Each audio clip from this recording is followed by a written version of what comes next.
Hi, this is Crystal with Blue Ridge Canine. We've got Lucy here today. We're going to talk a little bit about grooming and handling your dog.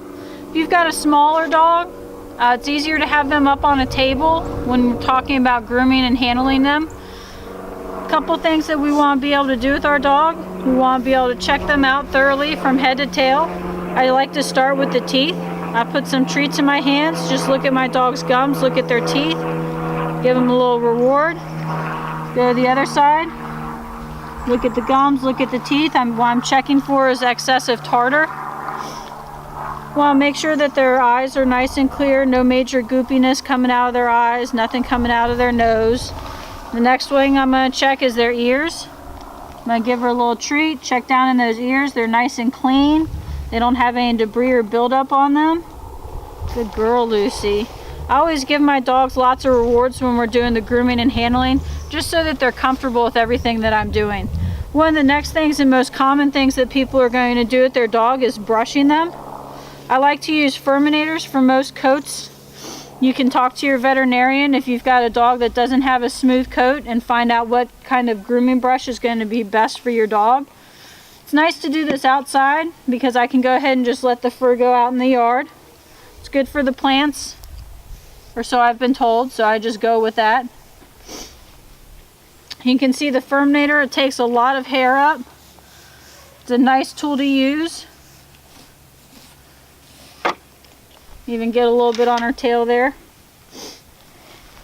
Once we're done brushing our dog, so we're probably going to move on to trimming the nails if that's something that you're comfortable with. I like to use a Miller's Forge style nail trimmer, and that's this style of nail trimmer. They have another kind called the guillotine style. I don't like those as much. They tend to split the nails more for me personally, so this is what I like to use here. What I'm going to do is I'm going to take the dog's paw. I'm going to trim off the excess. If your dog has black nails, it takes a little bit more to learn exactly where the quick is. If your dog's a little bit resistant, go ahead and give him a cookie. Go back to trimming a couple nails, give them another cookie. Remember, we want this to be as rewarding of an experience for our dogs as possible. Good girl. Come here, Lucy. Sit. Good job.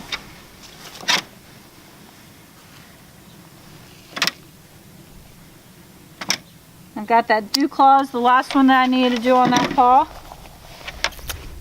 Good girl, Lucy. There's lots of different types of brushes out there. Lucy, sit. Good girl. Down.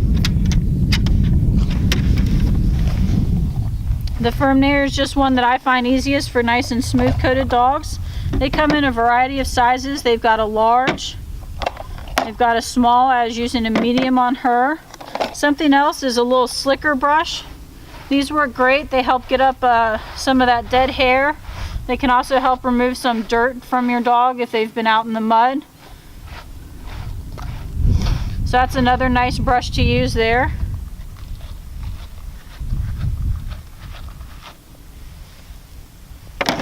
There's undercoat rakes. These help get underneath of all that fur for your dog.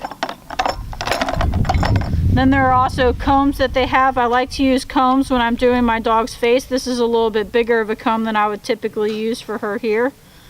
But this lets me comb around her ears, around her head a little bit easier than using a furminator might. Again, getting some of that fur up. And this is a dematting comb for dogs that have longer hair. If they've got mats or tangles, I recommend using a dematting comb. Using a regular comb is really going to pull on that fur. With the dematting comb, you're going to move back and forth. It's got kind of sharp edges on one side that help break up those mats. And there's lots of online videos and tutorials you can see that'll help walk you through that. The last kind of tool that we might use when we're brushing our dogs is a flea comb. This is a really fine tooth comb,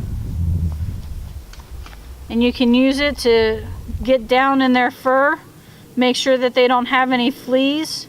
You would notice the fleas on there. You might notice flea dirt, little brown bits of dirt that if you add water or rubbing alcohol to are going to turn red. That's indication that you might have fleas. So that's everything with our grooming and handling. Okay, I always like to give my dog a nice pet once over. Lucy's getting a little bit older here, so we keep track of her lumps and bumps and the growth and size of those, along with her veterinarian. If you have any questions about grooming, again, your veterinarian is going to be a great resource for that. Thank you for watching the video and have a great day.